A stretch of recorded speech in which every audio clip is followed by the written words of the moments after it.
All right, so the drive with Tim Donnelly, Dennis Cox sitting in here with you all this afternoon, being joined by the Heister Automotive Group hotline by Kris Statlander, All Elite Wrestling, or TBS champion of AEW. All right, Kris, I know AEW is going to be in Winston-Salem tomorrow at the Joel, Wake Forest University on the Annex, but the internet tells me tomorrow's your birthday, correct? Yes, it is. Okay, so we are officially celebrating your birthday during this interview. Do you know? Yay. All right, so the tradition, I feel like, in professional wrestling is that when it's someone's birthday, there's a cake. It's going to be on television. Should we anticipate seeing that on TV tomorrow on TBS? No. No? There will be no cake smashing. I don't even want anyone to acknowledge my birthday. Oh, okay. All right, that's totally understandable. I know you're in a feud with Willow Nightingale, so I'm sure you wouldn't mind smashing her face into a cake, I'm sure. I mean, yeah. But I'm, trying to be good for a day, Okay, good for a day. Trying to not get beaten up on my birthday. Hey, I totally respect that. I also try not to get beaten up on my birthday. I think we all can relate to that. Kris Statlander, AEW, joining us here on the Heister Automotive Group hotline. All right, you all are going to be, again, in Winston-Salem tomorrow. For those who actually can't make it to the show, I'm going to be there. You can watch on TBS AEW Dynamite at 8 o'clock. Being now in North Carolina, you live in the Charlotte area as of now. North Carolina has such a deep wrestling history. When you started getting into professional wrestling, now living in North Carolina, how much of that history have you started to try and learn and take in when it comes to perfecting your craft? I mean, I started out in New York when I started training, so there's a whole other side of wrestling that I kind of learned on. And then when I moved down to this area, I started learning and training with some other people that are more local to the area. So I feel like I've gotten a good base of different styles and just different what different people focus on as far as their wrestling history and how they kind of base their teachings. I'd say I've gotten a good variety of lessons from a bunch of incredible people in the business, and it's just really cool to be able to broaden your horizons and constantly keep learning. Who are some of those influences that you've learned down since you've been in North Carolina? I've worked with people like Lodi, Okay. George South.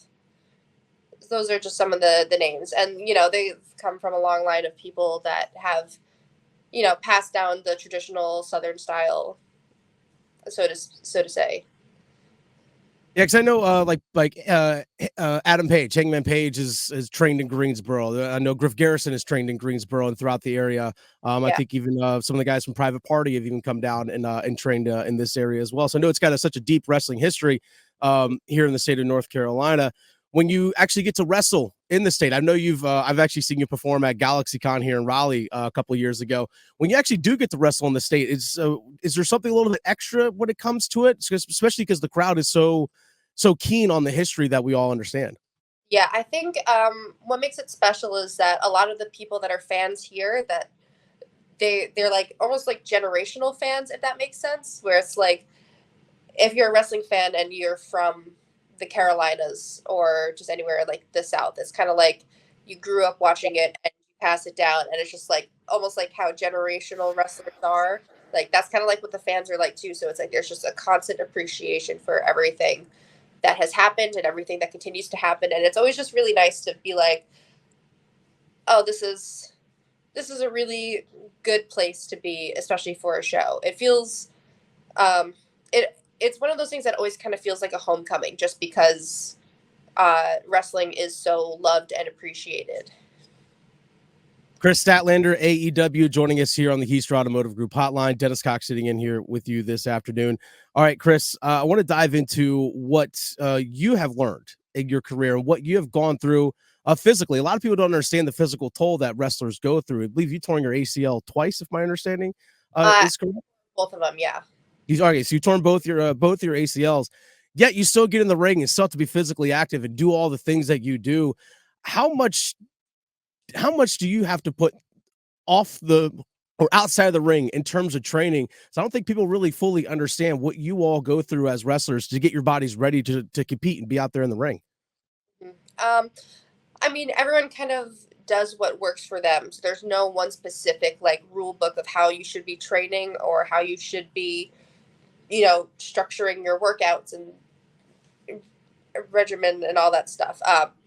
I probably go a little bit more intense than a lot of people, but I think that's just kind of in my nature because I'm just a very I need to constantly be doing something type person. I do not do a good job of relaxing ever. And I also just enjoy like really throwing around some heavy weights and stuff like that. And now that's translated a lot into my wrestling as well. So having to be strong in the ring, I have to make sure that I'm maintaining my strength outside of the ring. So it's just like a constant, just like got to be on top of my game all the time. And then given the knee injuries, I'm also trying to incorporate a lot of jumping exercises and explosive movements and sprinting and stuff like that, just to make sure that I don't lose everything that I worked so hard to get back. With AEW, you're probably not wrestling 4 or 5 times a week. Does that benefit you in the long run? You feel like it's going to help maybe give you a little bit more longevity in your career? Um, Probably, but at the same time, as an active wrestler, not wrestling as much, it feels like when you aren't wrestling as frequently, the times that you do wrestle, it hurts more, if that makes Okay. sense. Yeah. Like back when I was on the and I was wrestling 5 times a week, maybe, I was feeling great all the time, but I was used to it. And then it started slowing down once I got, uh, or I started working with AEW just because that's just how the schedule works. And I feel like coming back from injury, it's like getting in the ring as much as possible, um, is the best thing that you could do because it does like your body does form a callus to the ring in a way, and the less that you're in there, the more everything hurts. When people come tomorrow to Winston-Salem, what can they expect? If they've never been to an AEW show before, what can people expect when they're there in person? Um, well, if you're there live in person, you can expect a lot of fun, uh, a lot of action. You're gonna have a really, really good time. It's gonna be loud, and you are gonna be a part of what makes the show better. So you kind of have to show up because you know the show can't go on without you. We need you. You better be there. Final thing to wrap up. So, wrestling in terms of having a crowd is part of the show, and like you watch it on TV, you see signs, you hear the crowd reactions and all that, but in person, like why is a crowd so vital to pro wrestling as opposed to really any other form of entertainment that we experience? I mean, like I said, like the crowd really is a part of the show where you interacting and being loud and cheering and booing it gives us energy, and we feed off of that, and we need that. It also tells us that we're doing our job.